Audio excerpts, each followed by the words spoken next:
Hello everyone, and welcome back to another video. Today we are going to be doing a mod review for the mod called Ages Reformed. But before this video begins, don't forget to leave a like and subscribe to the channel. I'm trying to hit 1,000 subscribers as soon as possible, and I know with your support, it will happen very quickly. So now, let's jump into the mod. This is one of those mods that is quite small, however, it does add a lot of features to the game that ultimately should be in the base game. Those new features being the brand new Splendor Abilities. So as you know, in EU4, if you have the DLC, of course, that lets you use the different ages and the various age abilities, you can select them, and you can select them once you get enough Splendor. So this mod, of course, maintains the things that we have in base game, but it also adds a bunch of new Splendor abilities along with brand new icons and art, and as well, my favorite, a new button for your golden era here. One of the things that I love the most about this mod is just how the UI is laid out. I think this UI is much easier to read and puts the things that are the most important, that being the Splendor abilities in front of you, and you have the nice art at the top. There are also way more Splendor abilities. So we have a Feudal de jure law, which is fine, that's what normally is there. Many of these Splendor abilities have been completely revamped from the base game or just completely added all together with this mod. So as you can see, for the first one, we have Feudal de jure law, which gives the normal minus 5% unrest. However, a lot of these abilities actually give a modifier until the end of the game, which me personally, I love game through modifiers, and this mod delivers just that. So as you can see, for the first one, it gives until the end of the game. This isn't just for Hungary, this is exclusive to all these other nations. I can switch over to France if you want to see, it's the same thing. It gives plus 1.5%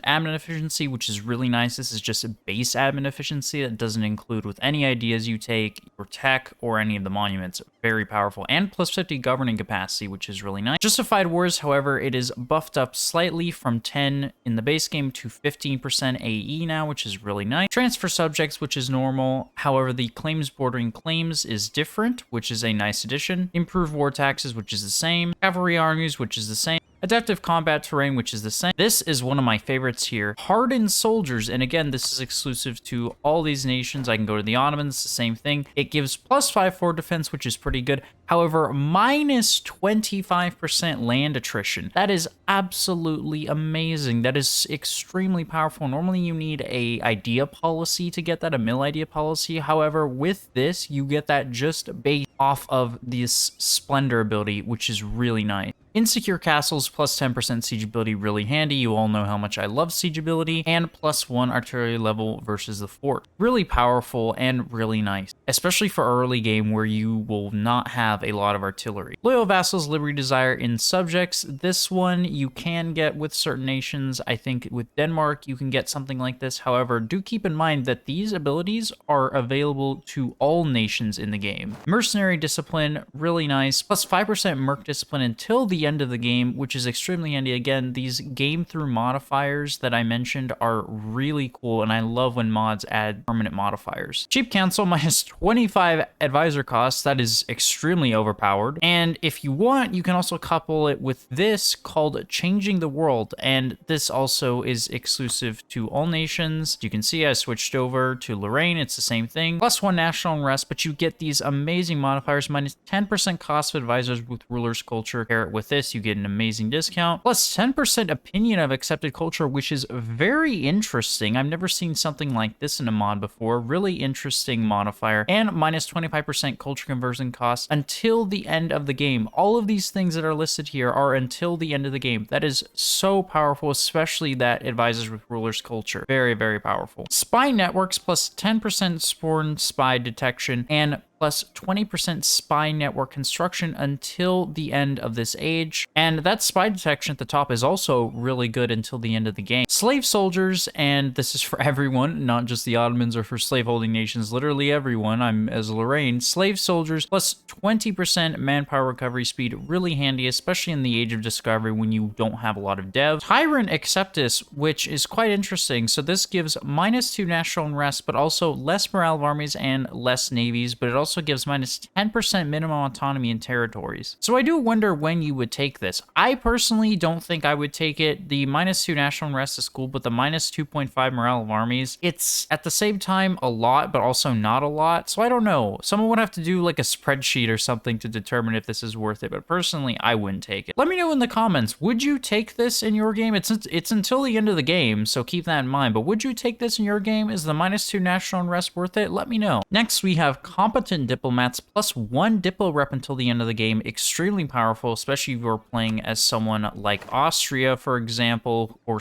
anyone for that matter that wants to maintain the emperorship, and plus 25% improved relations until the end of this age. Really nice to help stave off coalition. And this one also one of my favorites, balanced books, basically almost an entire percentage less of interest and minus 0.15 yearly corruption. Really powerful, and both of these things save you a lot of money, especially in the long run with this interest. Very powerful one. Honestly, I think it's up there with probably the siege ability as well as the fort defense. And this one here called Savvy Merchants, which gives until the end of the game plus 5 production efficiency, really powerful, and then plus 10% trade efficiency and plus 10% global trade power until the end of this age. Honestly, all of these are really powerful. I don't know what I would choose, honestly, for my nation. Honestly, I'd probably choose either the siege ability or maybe this balanced books one if I'm going to be taking on a lot of loans. However, that was just the Age of Discovery. Next, I will show you what it looks like in the Age of Reformation. All right, so here we are in the Age of Reformation. As you can see, there are new Splendor ability and new Splendor Age ability, and a lot of these are both colonial and also Reformation and trade focus. So let's go over them. Religion Enforced Edict, which is in the base game and allows you to give the State Edict of Resistance to Reformation. However, you do get these permanent modifiers, even more admin efficiency and even more gov cap. So if you couple that with the Age of Discovery one that I just showed you, you'd basically be getting 3% admin efficiency and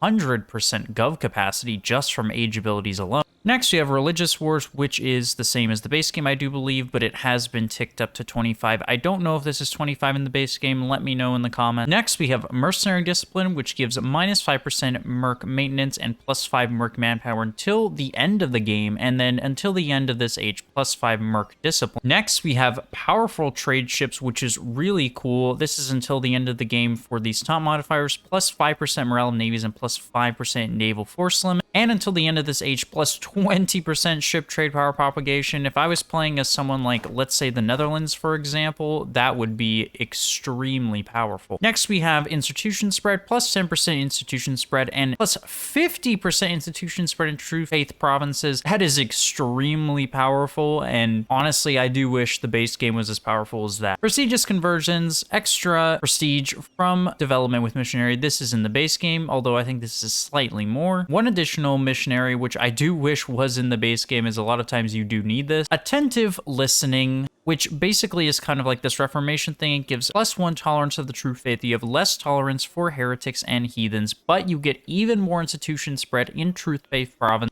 even less costs of enforcing religion through war, less missionary maintenance, and plus 3 missionary strength until the end of the game. That is honestly amazing. This is as good as religious ideas, honestly. And this one is the same as the previous one, hardened soldiers. Next, we get cultural change. Again, same as the one with Age of Discovery, just renamed. This one here is really cool. Accepting new ideas, minus 2.5 all powers costs and minus 10% idea cost until the end of the game. That is really amazing. So you're basically get just from this minus 12.5% idea cost, technically, because all powers cost means anything that costs mana. So you're getting cheaper tech, you're getting cheaper everything. Combine it with even cheaper ideas from the minus 10% idea cost. Secret Religion, again, same as the Age of Discovery, just renamed. Holy Kingdom, which is really cool, plus 20% foreign spy detection and minus 25% yearly corruption, which is really handy. God over Country, plus 1 diplo rep until the end of the game. Really cool if you combine it with the Age of Discovery one, which already gives diplo rep. You can get plus 2 diplomatic reputation just from age abilities alone, and plus 25 opinion of same religion. This is Converted Merchants. if you take this until the end of the game, you get plus 15% trade efficiency, which if you are the Netherlands or any other major trade nation, Spain, you will be getting crazy amounts of money just from this, and an extra merchant, which is always very nice. Like-minded immigration, and this gives plus 5% until the end of the game, and you get this until the end of the game, minus 10% construction costs and minus 10% dev costs. Higher developed colonies, this is in the base game. However, I do like what the mod creators did here is they moved this to the Age of Reformation, which, as we all know, when you're first starting out colonizing, your colonization really doesn't start to ramp up until the Age of Reformation. So this higher developed colonies for a lot of nations, minus Portugal and Castile, you really will need this much later. So I love what the mod creators did in adding this in the next age rather than in the Age of Discovery, as most nations, when they start colonizing, unless you're Portugal and Castile, you really won't make much use of higher developed colonies. Same for this one here. This gives plus 5% settler chance until the end of the game, and plus 20% global settler increase until the end of this age, which is very powerful, by the way. This is, again, another great thing done by the mod creators, where they added this later so that all nations can benefit rather than just those who can colonize really, really early, like Portugal and Spain. I also did want to mention something, is that this mod has no unique Splendor abilities for certain nations. So if you were looking at the Ottomans, there were no Guns of Orban, there were no ship trade power modifiers for Venice, and there are no things for other nations. There's like nothing for Portugal if you switch over to Portugal. So the mod creators did this so not only that there's more flavor in the game, but also just that there's more balance, because a lot of these nations were becoming very powerful due to their unique age abilities. Looking at you, Ottomans. But this mod does a pretty good job to address that while also buffing up some other age abilities. So that was for the Age of Reformation. As you can see, they have some really cool art. Now I'll go ahead and show you what this mod has added for the Age of Absolutism. All right, so here is the Age of Absolutism. As you can see, we have the portrait of lovely Charles II here as the background, and we have some of these Splendor ideas here. Most noticeably, control the beverage supply, which I find to be really cool. So for the first age ability, of course, we have a lot of new age abilities, and I will go over them. We have the Edict of Absolutism, which is normal in the base game. However, this gives some extra things. Again, even more admin efficiency and GovCap. This is honestly really overpowered. The admin efficiency is just so good and such an amazing modifier that I don't think a lot of people take into account. Next one is Flexible Rivalries, change rival cost minus 50%. I believe in the base game it's like 25 or something, or maybe it is 50, I'm not sure, but regardless, this is really cool. Next, we have Protecting Forts. This gives siege experts, which is very nice, so the extra siege ability, but you also get these other things, minus 25% fort maintenance, plus 10% fort defense, and minus 100% fort maintenance on border with rival. I do know the fort maintenance on border with rival has been upped from the base game to 100%, so basically you will have free forts, essentially, on your border with your rival, which is really cool, especially if you will Austria, for example, and you're trying to keep the Ottomans back. Really cool. You'll have extremely cheap forts, which will also hold up a lot better. Next, you have Efficient Autonomy, so minus 50% autonomy change cooldown. Basically, what this means, if you don't know, is that the autonomy change cooldown has a certain amount of years. I think it's like 10 or something. I don't remember, where you can't change the autonomy. This allows you to decrease it at a much sooner rate. So not only do you get more absolutism, but you also just get more money, more manpower, etc. from these provinces. Next is Harsher Treatment. We saw this in the Age of Exploration. However, this has come back with -2 national unrest and then -2.5% to morale to both armies and navies, but also much cheaper harsh treatment costs. So I do wonder if this is worth it. Again, let me know in the comments below. Is this worth it? Would you take this? The -2 national unrest and the cheaper harsher treatment costs is pretty nice. Because if you don't know, when you do harsh treatment to your rebels, you can actually get absolutism from that. So basically having cheaper harsh treatment costs means technically cheaper absolutism. So I do wonder if this is worth it, especially for the absolutism. Next, we have Fervent March, which is really cool. This gives plus 5% fort defense, but most importantly, plus 25% movement speed. And if you know me, you know that army movement speed is so annoying to me. There's nothing worse than losing a battle just because you couldn't get there in time because your army is moving so slow. So having this until the end of this age is really nice, as I love stuff that adds movement speed to your army. Next, we have even more admin efficiency. This is honestly ridiculous. I think we're up to like almost 10 or something with this, and then with this, if you continue it through all the ages. So that is really cool. You basically get plus 10% admin efficiency just from your Splendor abilities, which is really amazing. Next, we have Absolute Government, plus 1 yearly Absolutism. Then we have Divine Right of Kings, so you get plus 5% Liberty Desire, that's for your subjects. However, you get all these amazing modifiers here: yearly Absolutism, max Absolutism, yearly Prestige, and that's until the end of the game, and a monthly mill power. Anything that gives out free mana is a friend of mine, so I do love seeing this ability here that gives plus 1 mill power, which is actually really handy, as typically by this point in the game, the AI has built up a lot of forts and a lot of high-level forts, so you will be using the Barrage the Walls feature a lot more, since these forts will take way longer to siege. Next is higher developed colonies. Again, like I said for the previous one, I love how the mod creators have added this later to the Age of Reformation and the Age of Absolutism, as this is really when you are ramping up your colonies. A lot of nations besides Portugal and Castile really won't be doing a ton of colonizing in the Age of Discovery. However, in the Age of Reformation and in the Age of Absolutism, you not only have the economy, but you have the range to start developing more colonies and colonizing more. As you can see, religious refugees is another thing of that. So you have extra tolerance of the true faith, less tolerance of heretics, less tolerance of heathens, but plus 10% institution spread in true faith provinces. So if you combine it like we saw with the Age of Reformation, you basically get plus 60% institution spread in true faith provinces,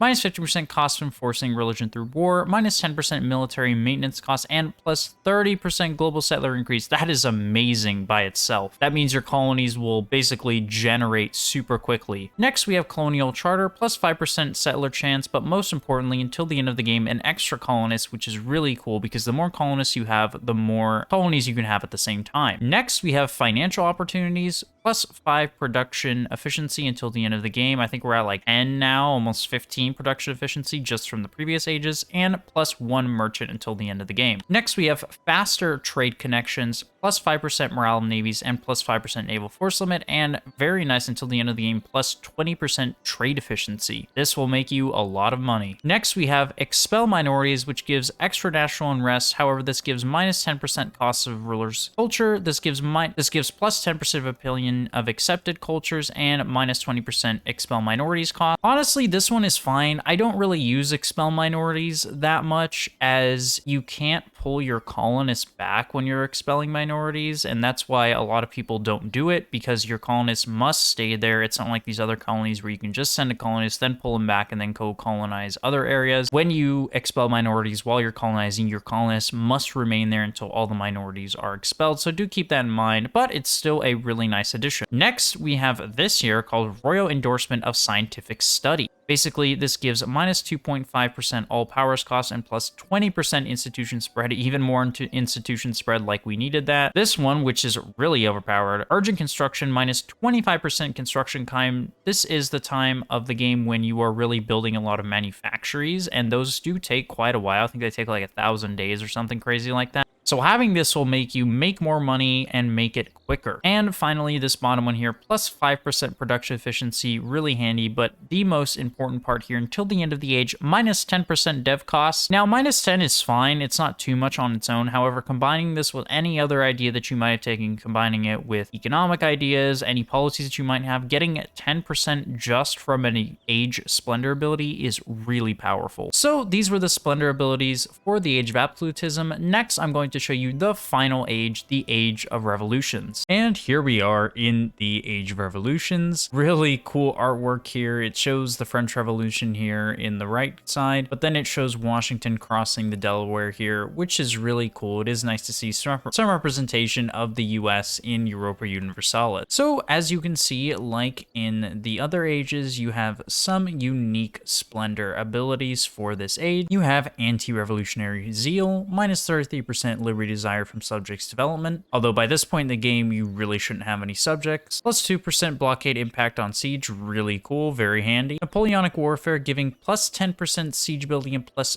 3 artillery levels available versus forts, really handy, as by this point in the game I think you're on like level 4 forts, so the sieges take absolutely forever. You need a ton of cannons to siege forts. However, this will make it a lot easier. Force march costs no power, really cool, especially by this point in the game you have absolutely massive armies, and like I was saying, I hate how slow armies move in this game, but this will make it move faster with no powers cost incurred. Of course, they still won't recover morale. This one gives you plus 5% morale of navies, plus 5% naval force limit, and plus 20% global naval engagement with. Basically, if you don't know what this means that 20 more % of your ships can fight in a battle. This one is called Unrestricted Conquest. Basically, you can ignore coring distance, which is really cool. So if I'm Austria and I go and attack someone in Africa, I can core these provinces. I don't have to wait for my Diplotech to catch up so that I can core it like normal. Next, we have improved artillery range, plus 20% artillery damage from back road. That is really powerful. By this point in the game, the artillery is really good. However, this will only make the artillery shred your men even more. So make sure if you're playing this mod, or if you're just playing base game, make sure that you always have a full back row of artillery as soon as you can afford it. This one, Manifest Destiny. If you know anything about American history, you know this is a subtle nod to the American settlers going west called Manifest Destiny. This gives plus 5% settler chance, an extra colonist, and plus 20% global settler increase. Next, we have Scurvy Cured, minus 20% naval attrition, minus 50% attrition when loaded on ships. Basically, what this second one means is that your troops will take minus 50% less attrition on ships, which is really good, as honestly, it's really ridiculous how many troops that you lose on ships in this game. And the minus 20% naval attrition is really nice, as naval attrition out on these seas, especially if you don't have a ton of colonies everywhere, can become quite a problem. Next one is called Raise Taxes, plus 5% production efficiency and plus 50% national tax until the end of the game. By this point in the game, tax money really is not too substantial. However, this is still good to have, as money is money. Next one gives Imperial Projects. It gives plus 5% Liberty Desire, a bunch of Absolutism, bunch of Max Absolutism, Extra Revolutionary Zeal, and most importantly, minus 30% Great Project upgrade cost, which is really good. Next one gives an additional diplomat, basically even more diplo rep, as all these other previous ages also give you diplo reps, so you will have amazing diplo rep by this point in the game just from age abilities, and an extra diplomat until the end of this age. So basically until the end of the game. Next one is Royal Navy, minus 50% heavy ship cost and plus 1 yearly naval tradition. Next one is Quick Landings, movement speed on and off ships, really handy, especially by this point in the game when you have a ton of armies. This will make it so you can move troops off your ships much easier, especially handy if you have to naval invade or you don't have access to a port. Next one is called Large Empire, plus 200 governing cap. This is really good, as usually by this point you really won't have too many subjects, so you can't be vassal feeding or vassal reconquering like you can in the early game, so you should pretty much be holding all of the land yourself. However, that can become quite hard, as the governing capacity can limit. However, this age ability plus 200% just from this is really handy, and keep in mind if you took the other age abilities which gave governing capacity, you should be at about what, 100, 150 just from the age abilities. Topple it with this, that is really overpowered. Next, we have Tolerant People, plus 2 max promoted cultures. Next, we have international missions. That gives plus 1 tolerance of the true faith, minus 1 tolerance of heretics, minus 1 tolerance of heathens, and extra institutions spread in truth faith provinces, cost of enforcing religion through war, and minus 10% missionary maintenance costs. And until the end of this age, basically until the end of the game, as this is the last age, you get plus 1 missionary and plus 3 missionary strength versus heathen. And finally, you get scientific academies, which gives minus 2.5 all powers cost, very underestimated, and plus 20% institution spread basically until the end of the game. After reviewing this mod overall, I have to say this is a very fun mod. It doesn't add too much, however, this is one of those mods that really should be paired with something else. In fact, with many more mods, honestly, this mod would go absolutely amazing with, for example, Pope Leo's Nightmare is one I could see where you really need these missionary strength conversions in Pope Leo's Nightmares. If you watch that video, the religion map mode looks insane. But this would also be really cool for the expanded family of mods, although the expanded family mods I do believe has their own version of this. However, this is still really cool to have, whether you just want it on its own or whether maybe you want it with vanilla expanded or some other kind of mod. I would definitely recommend this mod, as it really doesn't add a lot, but at the same time, what it does add is really neat. Those age-specific Splendor ideas that really aren't locked behind a certain nation, that's a lot of the problems, as very few nations have their own Splendor ideas, if you've ever noticed that. It's pretty much just the great powers. And you even have some other great powers that really should have them that don't. However, this mod kind of bridges the gap and allows all nations to have access to these wonderful Splendor abilities. This has been a mod review for the mod called Ages Reformed in EU4 1.34. Don't forget to leave a like on the video and subscribe to the channel. I am trying to hit 1,000 subscribers before the end of April, so I know with your support I can make that happen. But for now, thank you very much for watching, and I will see you next time.